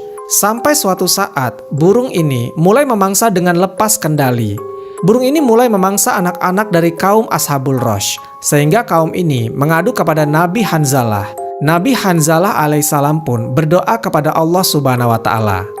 Ya Allah ya Rabb, matikanlah binatang tersebut dan putuskanlah keturunannya. Allah subhanahu wa ta'ala mengabulkan doa Nabi Hanzalah. Seketika burung Anka pun terbakar, sehingga tidak ada yang tersisa lagi di muka bumi. Kejadian ini terjadi sebelum Nabi Hanzalah diutus Allah subhanahu wa ta'ala untuk mengajak kaum Ashabul Rosh untuk beriman. Lalu siapa sebenarnya Ashabul Rosh ini? Menurut Qisasul Anbiya yang ditulis oleh Ibnu Katsir, Kaum Ashabul Rosh merupakan salah satu kaum yang ada di daerah Yaman. Kaum ini sering disebut sebagai kaum Rosh. Nabi Hanzalah diutus kepada kaum ini untuk memperingatkan dan mengajak mereka agar beriman kepada Allah Subhanahu wa Ta'ala. Kaum Rosh merupakan kaum yang tidak menyembah Allah Subhanahu wa Ta'ala. Mereka menyembah salah satu pohon sanubar yang bernama Shahdirakt. Shahdirakt yang memiliki arti yaitu raja pohon. Mereka menyembah pohon itu karena pohon itu dianggap sebagai hayat al-ilahiyah atau kehidupan ketuhanan. Meskipun sudah Allah Subhanahu wa Ta'ala peringatkan dengan adanya burung anko, mereka tetap menyembah pohon itu. Alasan mengapa mereka menyebut pohon itu sebagai hayat al-ilahiyah karena pohon itu awalnya ditanam oleh salah satu anak Nabi Nuh alaihissalam yang bernama Yafid bin Nuh alaihissalam. Yafid bin Nuh menanam pohon ini pasca badai topan di tepian mata air. Mata air itu pun disebut sebagai Roshan Ob. Kemudian mata air ini yang mengaliri desa kaum Rosh. Kaum Rosh memiliki 12 desa, diantaranya adalah Oban, Ozar, Die, Bahman, Isfan, Farwadin, Ordi Bahshit, Khordat, Murdat, Tir, Mir, dan Syahriwar. Lalu, kaum Rosh pun mengikuti apa yang dilakukan anak Nabi Nuh alaihissalam itu. Kaum ini pun menanam pohon sanubar di setiap desa mereka dan mengairi dengan irigasi yang berpusat pada inti pohon sanubar Yafid. Kemudian mereka menyangka bahwa pusat dari pohon sanubar yang terdapat mata air yang mengalir itu adalah sumber kehidupan Tuhan yang turun ke muka bumi. Sehingga mereka mengharamkan diri untuk meminum dari air tersebut baik untuk diri sendiri maupun untuk hewan ternak mereka. Bahkan mereka membuat peraturan, barang siapa yang meminum airnya maka akan dibunuh. Mereka menjadikan air itu sebagai sumber kehidupan Tuhan dan pohon sanubar sebagai inti dari kehidupan Tuhan juga dianggap sebagai pohon yang berisi roh Tuhan yang harus disembah. Jelas sekali ini bertentangan dengan konsep ketuhanan yang diajarkan sejak zaman Nabi Adam dan seterusnya.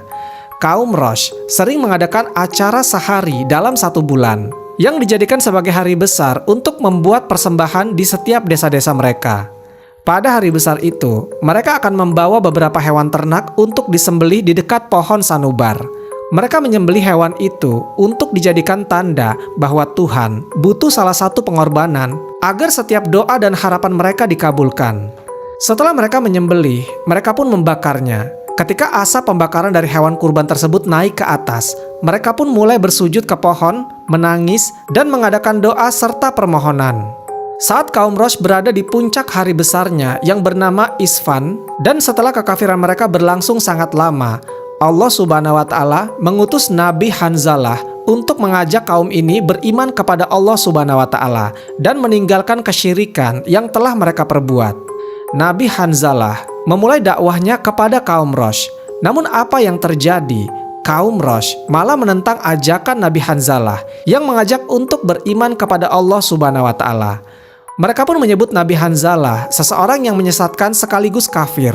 Nabi Hanzalah pun tidak diam. Nabi Hanzalah alaihissalam mulai berdoa kepada Allah Subhanahu wa Ta'ala untuk membuat layu pohon sanubar yang disembah oleh mereka. Allah Subhanahu wa Ta'ala pun mengabulkan doanya. Pohon sanubar tiba-tiba layu dan mati. Saat menyaksikan itu, kaum Rosh sangat marah dan berkata, "Sesungguhnya lelaki ini telah menyihir Tuhan kita." Maka mereka pun berniat untuk membunuh Nabi Hanzalah. Mereka ingin Nabi Hanzalah mati dengan tersiksa. Mereka pun membuat sebuah sumur yang sangat dalam untuk membuang Nabi Hanzalah dan membuatnya mati karena kelaparan serta kehausan. Selama dakwah, kaum Rosh tidak mendengarkan apa yang disampaikan oleh Nabi Hanzalah. Sampai suatu saat, ada seorang budak yang berkulit hitam mendengarkan dakwah Nabi Hanzalah. Lalu budak itu pun beriman kepada Allah Subhanahu wa Ta'ala. Kemudian, kaum Rosh yang masih geram dan marah kepada Nabi Hanzalah pun menangkap Nabi Hanzalah dan melemparkannya ke dalam sumur yang sudah dibuat, lalu menutupnya dengan batu yang besar. Seorang budak yang beriman kepada Nabi Hanzalah alaihissalam melihat bagaimana Nabi Hanzalah dimasukkan ke dalam sumur itu. Budak hitam ini tidak bisa mengeluarkan Nabi Hanzalah dari sumur itu. Dia hanya bisa memberi makan Nabi Hanzalah secara diam-diam. Dia melakukannya setiap hari agar Nabi Hanzalah tidak mati kelaparan. Budak hitam ini memberi makan Nabi Hanzalah setiap habis mencari kayu bakar. Sampai suatu ketika budak hitam ini kelelahan karena mencari kayu bakar dan dia pun mulai beristirahat sejenak. Namun saat budak hitam ini tertidur, Allah Subhanahu wa Ta'ala sengaja membuat tidurnya menjadi lebih lama. Dia tertidur selama 7 tahun. Selama dia tertidur, kaum Rosh diberikan azab yang sangat pedih oleh Allah Subhanahu wa Ta'ala. Allah Subhanahu wa Ta'ala mengazab kaum Rosh dengan menjadikan mereka batu hitam. Tidak hanya orangnya saja, bahkan pepohonan dan hewan ternak pun berubah menjadi hitam. Azab ini sesuai yang Allah Subhanahu wa Ta'ala firmankan dalam Al-Quran. Masing-masing telah kami berikan kepadanya perumpamaan-perumpamaan nasib umat terdahulu, dan masing-masing telah kami hancurkan sehancur-hancurnya. Al-Quran Surat Al-Furqan ayat ke-39. Sampai akhirnya, salah sebagian dari mereka bertobat dan mengeluarkan Nabi Hanzalah dari sumur. Mereka pun mulai beriman kepada Allah Subhanahu wa Ta'ala dan Nabi Hanzalah alaihissalam. Setelah itu, Nabi Hanzalah pun penasaran kemana perginya budak hitam yang selalu memberinya makan. Tidak ada yang tahu kemana dia pergi dan apa yang dilakukannya. Kisah ini diceritakan dalam sebuah tafsir. Nabi Muhammad SAW bersabda, lalu Nabi kaum tersebut bertanya keberadaan budak tentang apa yang dilakukannya. Mereka menjawab, kami tidak tahu, sampai Allah Subhanahu wa Ta'ala mencabut ruh Nabi itu. Dan setelah wafatnya, Allah Subhanahu wa Ta'ala membangunkan budak hitam tersebut dari tidurnya. Budak hitam itulah orang yang pertama kali masuk surga.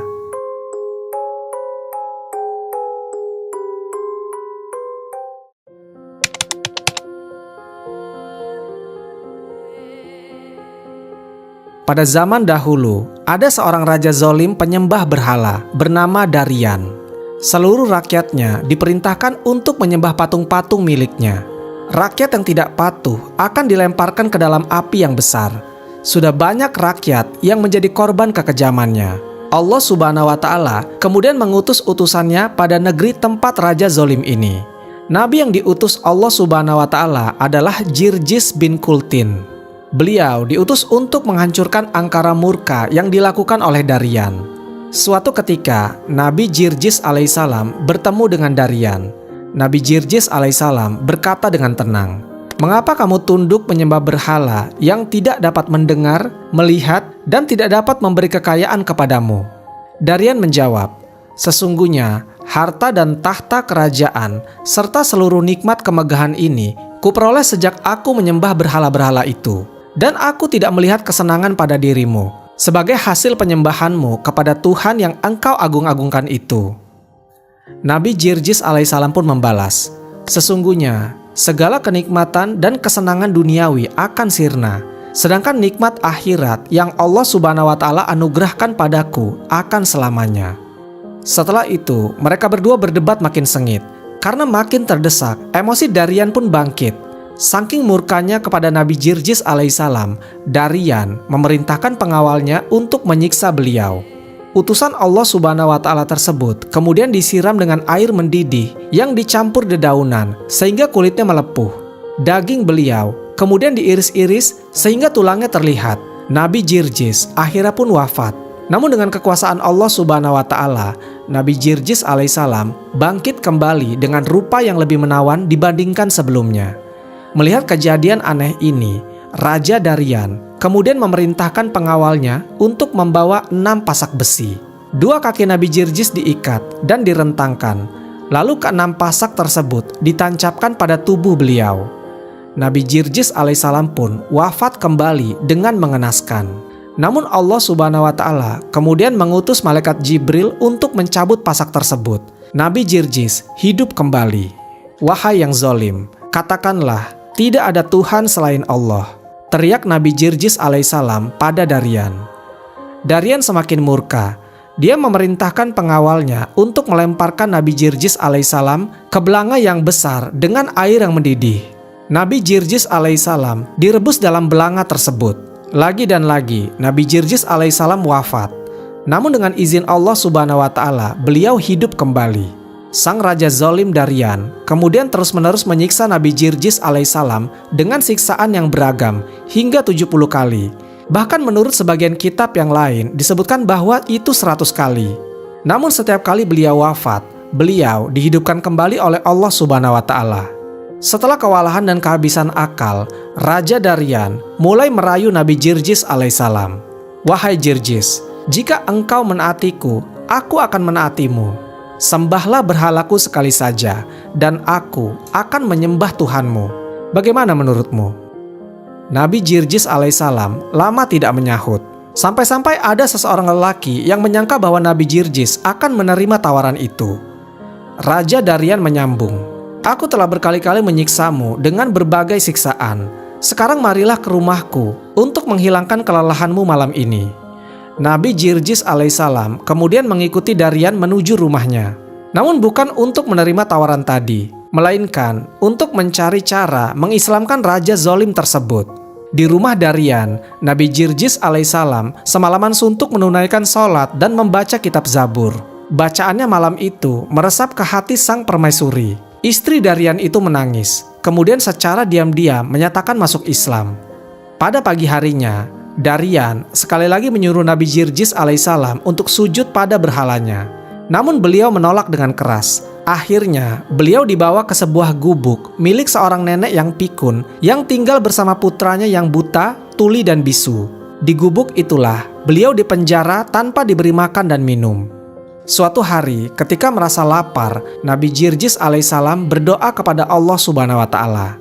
Dengan izin Allah Subhanahu wa Ta'ala, tiba-tiba sebatang kayu tiang rumah tersebut tumbuh, menghijau, dan berbuah. Menyaksikan hal yang menakjubkan tersebut, sang nenek memohon kepada Nabi Jirjis alaihissalam untuk berdoa kepada Allah Subhanahu wa Ta'ala supaya menyembuhkan putranya. Sang nabi pun memenuhi permintaan tersebut. Putra sang nenek tersebut kemudian sembuh dan masuk Islam. Nabi Jirjis kemudian berkata kepada putra nenek tersebut, "Wahai anak muda, pergilah ke tempat-tempat berhala Raja Darian. Sampaikan pada berhala-berhala itu bahwa Jirjis memanggil berhala-berhala itu." Kemudian sang anak berangkat.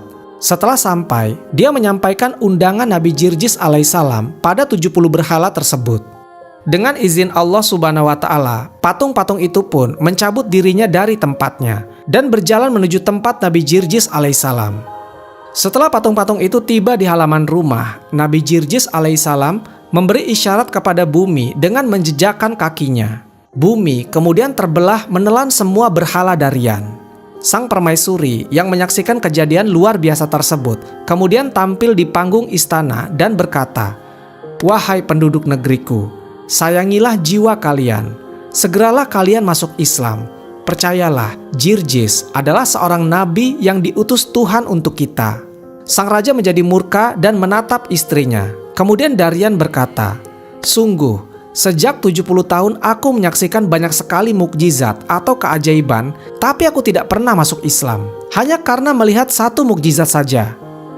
Kemudian sang permaisuri pun menjawab, "Yang demikian itu semata-mata karena kedurjanaan dan kezalimanmu belaka. Itulah kemalanganmu, sedangkan bagiku, ini adalah keberuntunganku." Sang permaisuri kemudian dibunuh oleh Darian dengan sangat kejam. Menyaksikan kejadian itu, Nabi Jirjis alaihissalam kemudian berdoa, "Ya Allah ya Rob, 70 tahun hamba menanggung siksaan kaum kafir, sehingga hamba kehilangan daya dan upaya. Maka anugerahilah hamba mati syahid." Setelah selesai berdoa, Nabi Jirjis alaihissalam melihat nyala api turun dari langit kepada para pengikut raja.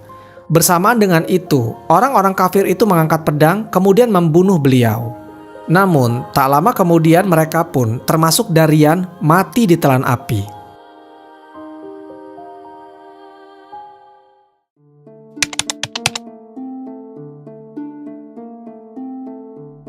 Di tengah hamparan tanah yang kering dan tandus, di sebuah negeri yang telah lama kehilangan kejayaannya, hiduplah suatu kaum yang dahulu pernah mendapatkan banyak berkah dari Allah Subhanahu wa Ta'ala. Mereka adalah Bani Israel, bangsa yang dikenal sebagai umat pilihan, namun seringkali melupakan nikmat yang telah diberikan kepada mereka. Sejarah panjang bangsa ini dipenuhi dengan ujian, peringatan, dan pertolongan dari Allah Subhanahu wa Ta'ala. Salah satu peristiwa besar yang terjadi pada bangsa ini adalah ketika mereka dilanda wabah mematikan. Tidak hanya puluhan atau ratusan orang yang menjadi korbannya, tetapi ribuan nyawa melayang dalam waktu yang singkat.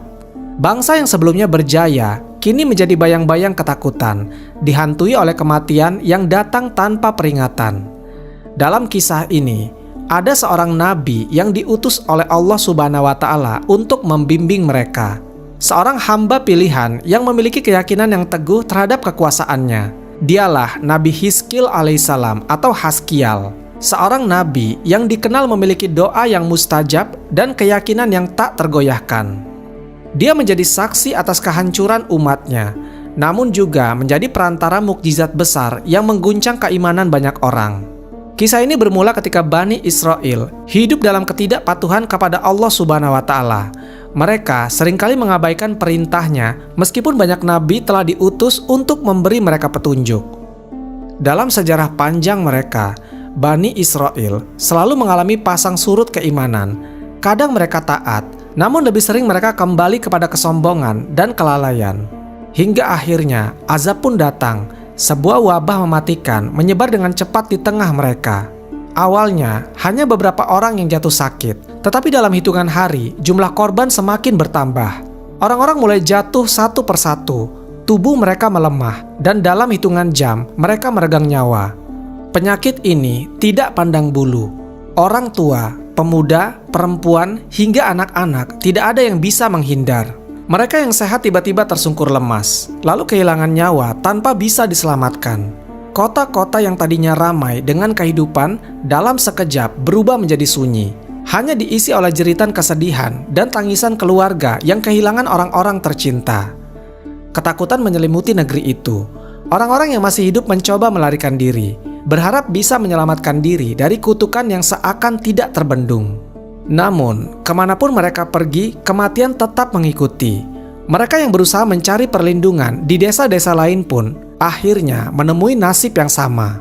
Tidak ada tempat yang aman, tidak ada yang mampu melawan kekuatan maut yang telah Allah Subhanahu wa Ta'ala turunkan kepada mereka. Di tengah kepanikan ini, banyak orang yang mulai bertanya-tanya, apakah ini hukuman dari Tuhan atas dosa-dosa kami? Namun, sebagian besar dari mereka masih belum mau bertobat. Meskipun kematian terus menghampiri, masih ada yang bersikeras bahwa ini hanyalah bencana alam biasa, bukan peringatan dari Allah Subhanahu wa Ta'ala. Kesombongan mereka tetap bertahan, bahkan ketika maut telah berada di depan mata. Di tengah kehancuran ini, Nabi Hizkil alaihissalam tetap berada di antara kaumnya. Dia adalah seorang nabi yang sabar, yang senantiasa menyeru umatnya untuk kembali kepada Allah Subhanahu wa Ta'ala. Dengan keteguhan hati, dia mencoba menyadarkan mereka bahwa wabah ini bukan sekedar kejadian biasa, melainkan bentuk teguran dari Allah Subhanahu wa Ta'ala atas kelalaian mereka. Namun seruannya diabaikan. Orang-orang yang masih hidup memilih untuk menghindarinya, menganggapnya sebagai pertanda buruk, atau bahkan menyalahkannya atas semua yang terjadi. Hari demi hari berlalu, dan akhirnya jumlah korban mencapai angka yang tidak terhitung. Seluruh negeri itu telah berubah menjadi tanah kematian. Bau anyir menyelimuti udara dan hamparan mayat tergeletak tanpa ada yang mampu mengurusnya. Pada saat itulah, Nabi Hizkil alaihissalam mulai berdoa dengan penuh kerendahan hati. Beliau menangis di hadapan Allah Subhanahu wa Ta'ala, memohon agar Allah Subhanahu wa Ta'ala memberikan petunjuk kepada umatnya. Hatinya pedih melihat kehancuran ini, tetapi dia tahu bahwa Allah Subhanahu wa Ta'ala selalu memiliki rencana yang lebih besar di balik setiap kejadian. Mereka telah mati dalam keangkuhan mereka, ya Allah. Jika Engkau menghendaki, Engkau bisa menghidupkan mereka kembali sebagai tanda kebesaran-Mu. Ucapnya dalam sujud yang panjang. Nabi Hizkil alaihissalam tidak meminta mukjizat untuk membuktikan dirinya sebagai seorang nabi. Tetapi beliau ingin umatnya melihat dengan mata kepala mereka sendiri bahwa Allah Subhanahu wa Ta'ala maha berkuasa atas segala sesuatu. Namun jawaban dari Allah Subhanahu wa Ta'ala tidak datang seketika. Hari demi hari berlalu, dan tanah yang dipenuhi mayat itu tetap sunyi. Tidak ada perubahan yang terlihat, dan tidak ada keajaiban yang terjadi. Meskipun demikian, Nabi Hizkil alaihissalam tidak kehilangan harapan. Beliau terus berdoa, terus memohon dengan kesabaran yang luar biasa. Baginya, mukjizat tidak datang sesuai kehendak manusia, tetapi atas izin dan ketentuan Allah Subhanahu wa Ta'ala semata. Suatu hari, Nabi Hizkil alaihissalam mendapatkan ilham dari Allah Subhanahu wa Ta'ala untuk pergi ke suatu tempat. Dengan hati yang mantap, beliau mulai berjalan melewati lembah-lembah yang dipenuhi oleh tulang belulang manusia. Langkahnya terhenti ketika dia sampai di suatu daerah yang lebih luas dari tempat lainnya. Sebuah lembah yang dipenuhi oleh ribuan mayat yang telah membusuk, menyatu dengan tanah. Pemandangan itu begitu mengerikan. Sisa-sisa tulang berserakan di mana-mana, seakan-akan menjadi saksi bisu dari azab yang telah terjadi. Udara di tempat itu pun terasa begitu berat, seolah-olah kematian masih menggantung di setiap sudutnya. Di tengah kesunyian yang mencekam, suara ilahi pun turun kepada Nabi Hizkil. Allah Subhanahu wa Ta'ala berfirman kepadanya, memerintahkan untuk menyampaikan suatu seruan yang belum pernah ia ucapkan sebelumnya. Serulah mereka, wahai Hizkil. Katakanlah kepada mereka agar bangkit kembali dengan izinku. Nabi Hizkil alaihissalam terdiam sejenak. Hatinya bergetar. Beliau sadar bahwa apa yang akan terjadi bukanlah hal yang biasa. Ini adalah tanda kebesaran Allah Subhanahu wa Ta'ala yang luar biasa. Sebuah mukjizat yang akan mengubah sejarah umat manusia. Dengan penuh keyakinan, beliau pun berdiri di hadapan ribuan tulang belulang itu. Suaranya menggema di tengah lembah yang sunyi, menggetarkan udara yang telah lama diselimuti kematian. Bangkitlah, wahai orang-orang yang telah mati. Kembalilah kalian ke dunia dengan izin Allah Subhanahu wa Ta'ala. Sejenak, tidak ada yang terjadi. Angin berhembus perlahan, membawa aroma tanah yang lembab dan sisa-sisa kematian. Namun, detik demi detik berlalu, sesuatu mulai bergerak di tengah lembah itu. Tulang-tulang yang berserakan mulai bergetar. Satu persatu mereka mulai menyatu kembali. Urat-urat daging mulai tumbuh dari setiap sendi yang sebelumnya kosong. Kulit mulai menutupi tubuh-tubuh yang telah lama menjadi debu. Nabi Hizkil alaihissalam menyaksikannya dengan mata kepalanya sendiri. Bagaimana ribuan mayat yang tadinya hanya tumpukan tulang, kini mulai kembali mengambil bentuknya sebagai manusia. Namun sesuatu masih belum lengkap. Meskipun tubuh mereka telah kembali utuh, mereka masih tetap diam, seakan terperangkap dalam kesunyian yang tidak bisa mereka pahami. Allah Subhanahu wa Ta'ala belum selesai menunjukkan kebesarannya. Dan inilah awal dari mukjizat terbesar yang akan mengguncang dunia. Nabi Hizkil alaihissalam berdiri di tengah lembah yang penuh dengan keajaiban. Ribuan mayat yang sebelumnya hanya tulang belulang, kini telah kembali berbentuk manusia. Daging dan kulit mereka telah menyatu kembali. Tetapi ada satu hal yang masih belum lengkap. Mereka belum hidup. Mereka berdiri kaku, tidak bergerak, tidak bernapas. Seolah-olah mereka hanya cangkang kosong yang menunggu sesuatu untuk membangkitkan mereka sepenuhnya. Nabi Hizkil alaihissalam menatap mereka dengan penuh takjub, tetapi ia tahu bahwa mukjizat ini belum selesai. Saat itulah wahyu Allah Subhanahu wa Ta'ala kembali turun. Allah Subhanahu wa Ta'ala berfirman kepadanya, "Wahai Hizkil, serukan kepada angin, katakanlah agar ruh kembali kepada mereka dengan izinku." Nabi Hizkil alaihissalam pun kembali mengangkat suaranya. Dengan penuh keyakinan, beliau menyeru kepada angin, "Datanglah, wahai ruh dari 4 penjuru bumi. Masuklah ke dalam tubuh-tubuh ini dan bangkitkan mereka kembali dengan izin Allah." Seketika, sesuatu yang luar biasa terjadi. Angin berhembus kencang dari segala arah, menyapu lembah yang sunyi itu. Udara di sekitar mereka berubah, seakan-akan kehidupan baru sedang menyusup ke dalam setiap tubuh yang telah terbentuk kembali. Dan dalam hitungan detik, keheningan yang mencekam itu terpecah. Ribuan manusia yang tadinya hanya tubuh kosong mulai bergerak. Nafas pertama mereka terdengar seperti seseorang yang baru saja bangun dari tidur yang panjang.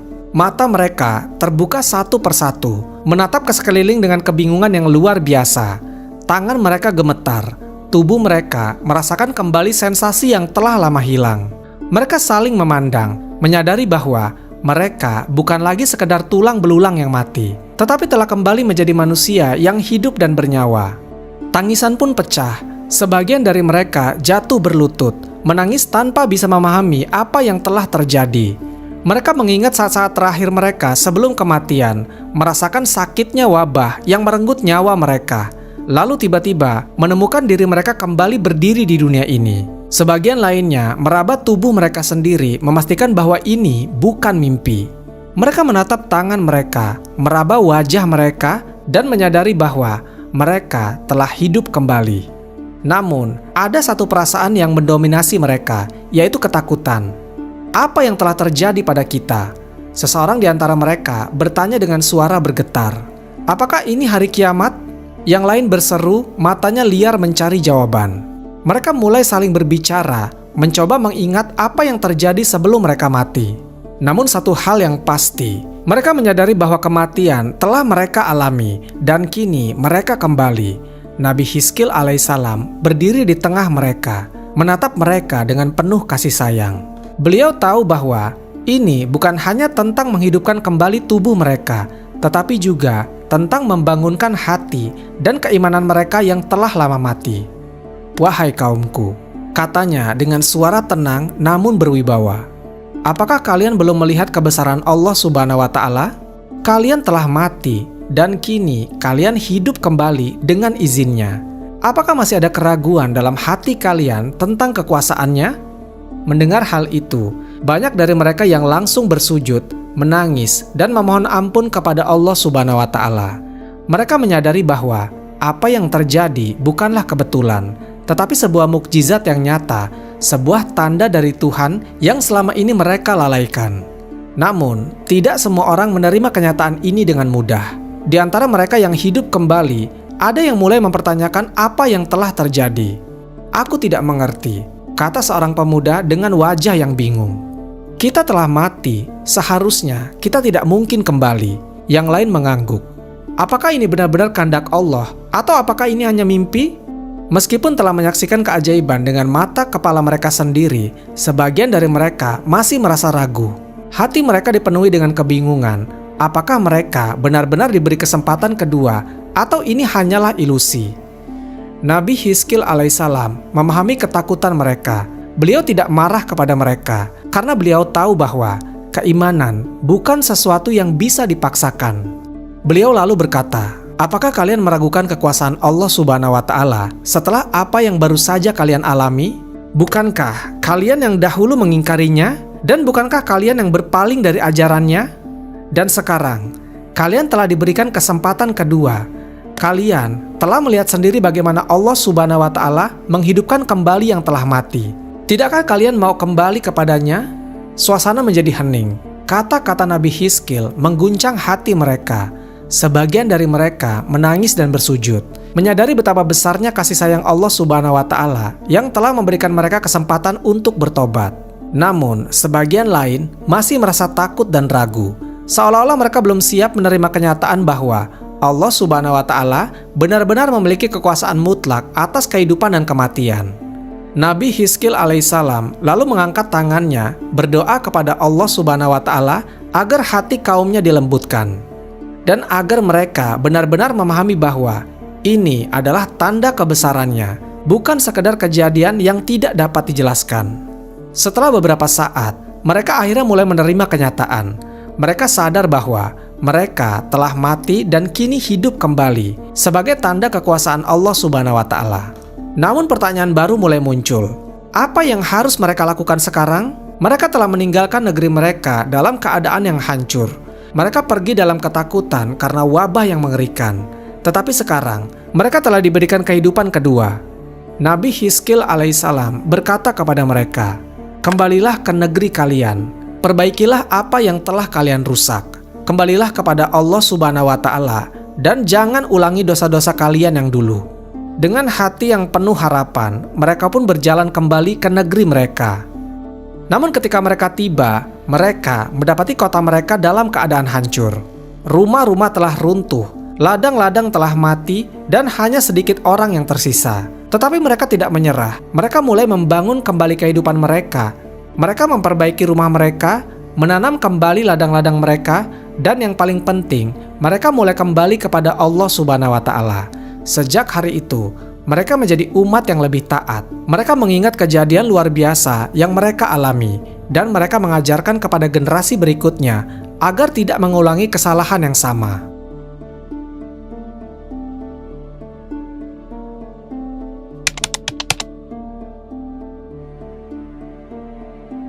Di antara para nabi yang diutus kepada Bani Israel, ada dua sosok yang perjalanan hidupnya penuh dengan ujian, pengkhianatan, dan pengasingan. Mereka adalah Nabi Armia atau Yeremyah dan Nabi Daniel atau Daniel. Kisah keduanya terkait erat dengan kehancuran Baitul Maqdis dan penderitaan Bani Israel akibat kelalaian mereka sendiri. Namun kisah ini tidak sekedar tentang kehancuran. Ini adalah kisah tentang keteguhan seorang nabi dalam menyampaikan peringatan yang ditolak bangsanya, serta perjuangan seorang hamba Allah yang bertahan di tanah asing di bawah kekuasaan raja yang zalim. Perjalanan ini dimulai dari Nabi Armia, seorang nabi yang hatinya penuh belas kasih terhadap kaumnya, namun mereka justru membalasnya dengan pengkhianatan dan kebencian. Nabi Armia alaihissalam diutus kepada Bani Israel pada masa pemerintahan Raja Yoyakim di Yerusalem. Saat itu, Bani Israel hidup dalam kemewahan, tetapi akidah mereka telah rusak.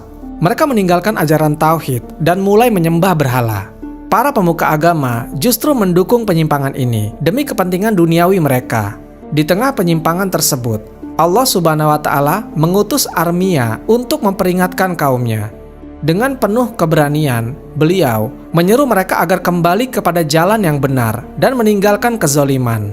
Namun, peringatan ini tidak diterima dengan baik. Apa yang engkau bawa hanyalah kebohongan. Kami tidak akan meninggalkan jalan nenek moyang kami, seru para pemuka agama yang marah kepada Nabi Armia.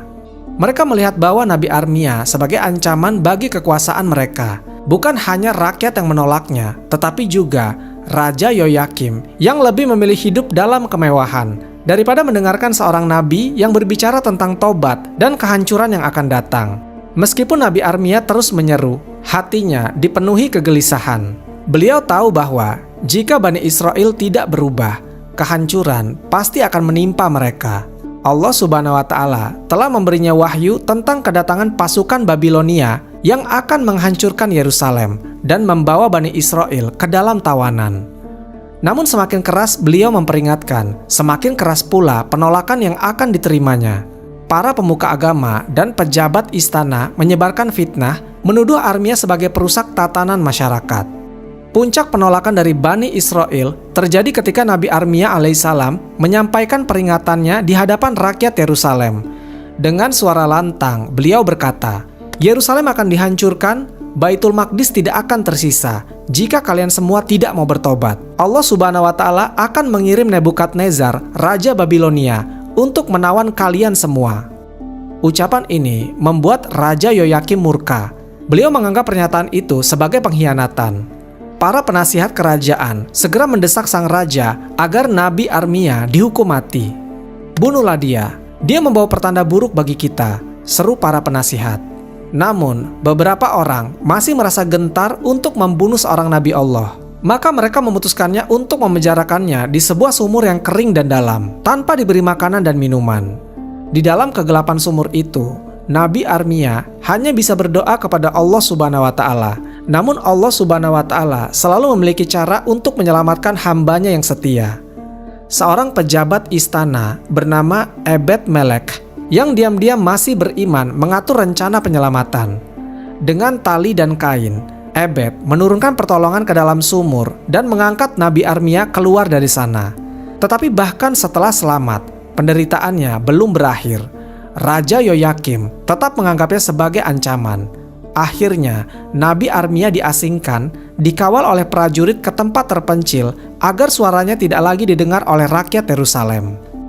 Waktu terus berlalu, dan seperti yang telah diperingatkan oleh Nabi Armia, pasukan Babilonia akhirnya datang. Dipimpin oleh Raja Nebukadnezar, mereka mengepung Yerusalem dan memaksa rakyatnya untuk menyerah. Kota itu dihancurkan dan Baitul Maqdis dibakar. Tangisan dan jeritan memenuhi udara. Rakyat Bani Israel yang dahulu menolak peringatan Nabi Armia kini menyesali kesombongan mereka. Tetapi semuanya sudah terlambat. Mereka ditawan dan dibawa ke Babilonia sebagai budak. Nabi Armia alaihissalam yang hatinya penuh kasih sayang kepada kaumnya hanya bisa menyaksikan kehancuran itu dengan kesedihan mendalam. Beliau tahu bahwa semua ini adalah akibat dari ketidaktaatan mereka kepada Allah Subhanahu wa Ta'ala. Namun di balik kehancuran itu, ada satu sosok lain yang akan muncul, seorang pemuda yang akan menjadi bukti bahwa iman tetap bisa bersinar meskipun dalam kegelapan pengasingan. Pemuda itu adalah Nabi Daniel atau Daniel, seorang anak muda dari keturunan Bani Israel yang kelak akan menjalani ujian besar di tanah Babilonia. Setelah kehancuran Yerusalem dan Baitul Maqdis, Bani Israel yang selamat dibawa ke Babilonia sebagai tawanan. Mereka diangkut dalam rombongan panjang, terikat dengan rantai, berjalan melewati padang pasir yang panas. Di antara mereka, ada seorang pemuda yang kelak akan menjadi simbol keteguhan iman di tengah kezaliman. Nabi Daniel atau Daniel berasal dari keturunan bangsawan Bani Israel. Meskipun masih muda, beliau memiliki kecerdasan dan kebijaksanaan yang luar biasa. Sejak kecil, beliau sudah menunjukkan sifat-sifat istimewa yang membedakannya dari orang lain. Ketika tiba di Babilonia, sebagian tawanan dijadikan budak, sementara yang lain, terutama anak-anak muda berbakat, dipilih untuk melayani di istana Raja Nebukadnezar. Daniel termasuk dalam kelompok ini. Dia dan beberapa pemuda lainnya ditempatkan di istana untuk dididik dalam bahasa, budaya, dan ajaran Babilonia agar suatu hari nanti bisa menjadi penasihat sang raja. Namun, meskipun hidup dalam lingkungan istana yang penuh dengan kemewahan dan pengaruh paganisme, Nabi Daniel tetap teguh dalam imannya. Beliau tidak pernah melupakan Allah Subhanahu wa Ta'ala dan selalu menjaga kemurnian keyakinannya. Di istana, Nabi Daniel dan teman-temannya dihadapkan pada berbagai cobaan. Salah satu ujian pertama mereka adalah mengenai makanan. Makanan di istana Nebukadnezar terdiri dari daging-daging yang telah dipersembahkan kepada berhala dan banyak minuman keras yang dilarang dalam agama mereka. Daniel dan beberapa temannya menolak untuk memakan makanan tersebut. Mereka berkata kepada kepala pelayan istana, "Berilah kami sayur-sayuran dan air untuk diminum, dan lihatlah apakah kesehatan kami tetap baik dibandingkan dengan mereka yang memakan makanan istana." Meskipun awalnya ragu, kepala pelayan mengizinkan mereka untuk memakan apa yang mereka minta. Setelah beberapa waktu, ternyata Daniel dan teman-temannya terlihat lebih sehat dan jauh lebih kuat daripada pemuda yang lain yang memakan makanan istana. Keajaiban ini membuat kepala pelayan semakin menghormati mereka. Namun, cobaan yang lebih besar sedang menunggu Daniel.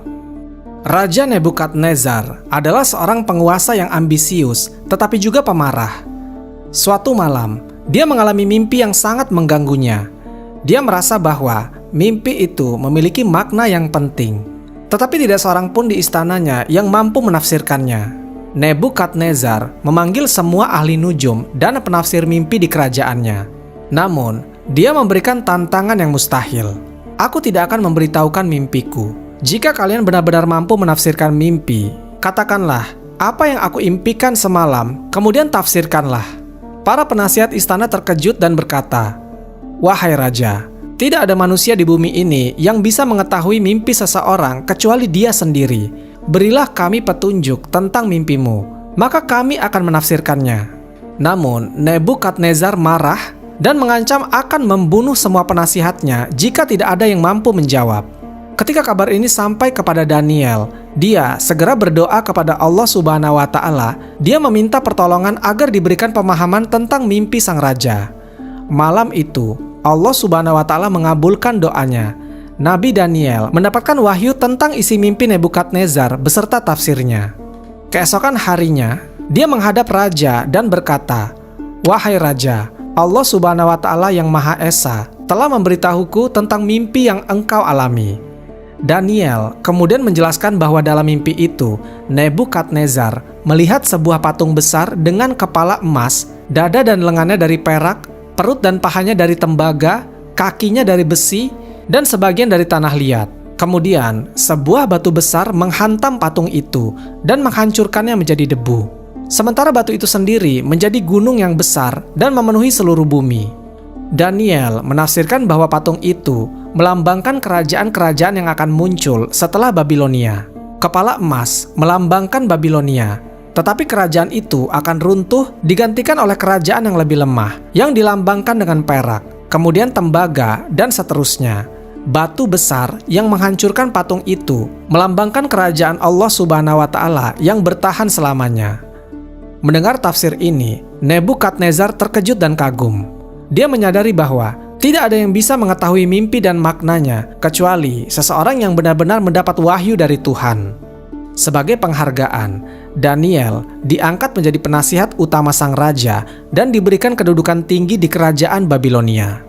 Meskipun kini memiliki kedudukan yang tinggi, Daniel tetap menghadapi ujian. Suatu hari, Raja Nebukadnezar membuat sebuah patung emas besar dan memerintahkan semua orang untuk menyembahnya.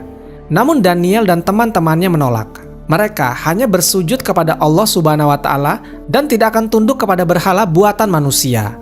Hal ini membuat Nebukadnezar murka. Dia memerintahkan agar mereka yang tidak mau menyembah patung itu segera dilemparkan ke dalam tungku api yang menyala-nyala. 3 teman Daniel, Sadrak, Mesakh, dan Abednego ditangkap dan dijebloskan ke dalam api. Namun keajaiban terjadi.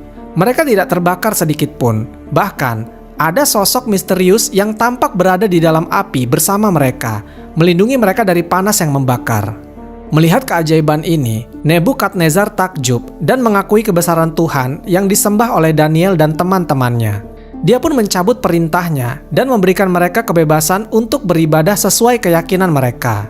Setelah Nebukadnezar wafat, Babilonia jatuh ke tangan Raja Darius dari Persia. Daniel tetap menjadi penasihat kerajaan, namun banyak orang yang iri kepadanya dan berusaha menjebaknya. Mereka membujuk Raja Darius untuk mengeluarkan peraturan bahwa siapapun yang berdoa kepada selain raja selama 30 hari akan dilempar ke lubang berisi singa yang lapar. Daniel tetap teguh dalam imannya dan terus berdoa kepada Allah Subhanahu wa Ta'ala. Para musuhnya menangkapnya dan membawanya ke hadapan sang raja. Meskipun Darius sebenarnya menghormati Daniel, dia tidak bisa menarik kembali perintahnya. Akhirnya, Daniel dilemparkan ke lubang singa yang kelaparan. Namun Allah Subhanahu wa Ta'ala mengirim malaikat untuk melindunginya. Singa-singa itu tidak menyentuhnya sedikit pun. Keesokan harinya, Raja Darius terkejut melihat Nabi Daniel masih hidup tanpa luka sedikit pun. Ia pun menyadari bahwa Tuhan Daniel adalah Tuhan yang benar.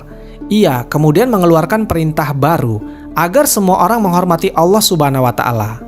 Nabi Daniel hidup panjang dan terus menjadi penasihat bagi berbagai raja hingga usia senjanya. Beliau tetap menjadi sosok yang teguh dalam keimanan meskipun hidup di tengah bangsa yang menyembah berhala. Kisahnya menjadi bukti bahwa keimanan sejati tidak bisa dipadamkan oleh tekanan atau ancaman. Nabi Armia telah memperingatkan Bani Israel tentang hukuman yang datang karena kelalaian mereka. Sementara Nabi Daniel menunjukkan bahwa meskipun dalam pengasingan, cahaya iman tetap bisa bersinar. Hingga akhir hayatnya, Nabi Daniel tetap dikenal sebagai simbol keteguhan hati dan kebijaksanaan. Beliau adalah cahaya di tengah kegelapan Babilonia, mengajarkan bahwa keimanan yang kokoh mampu bertahan dimanapun, bahkan di tanah asing dan di bawah kekuasaan raja-raja yang zolim.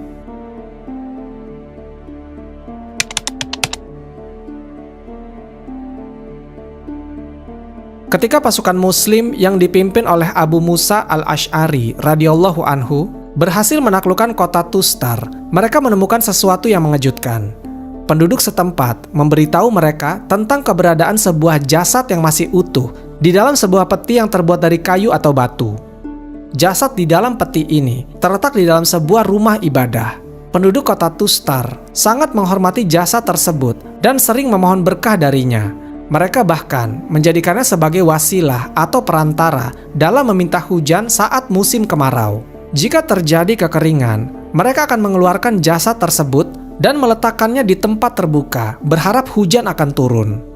Pasukan Muslim yang menemukan jasad itu terkejut karena tubuh tersebut tidak mengalami pembusukan, padahal telah berlalu berabad-abad sejak wafatnya. Mereka pun menduga bahwa jasad tersebut adalah jasad seorang nabi, karena dalam Islam diyakini bahwa jasad para nabi tidak akan hancur atau membusuk. Setelah mengetahui hal ini, Abu Musa al-Asy'ari segera melaporkan kejadian tersebut kepada Khalifah Umar bin Khattab yang berada di Madinah.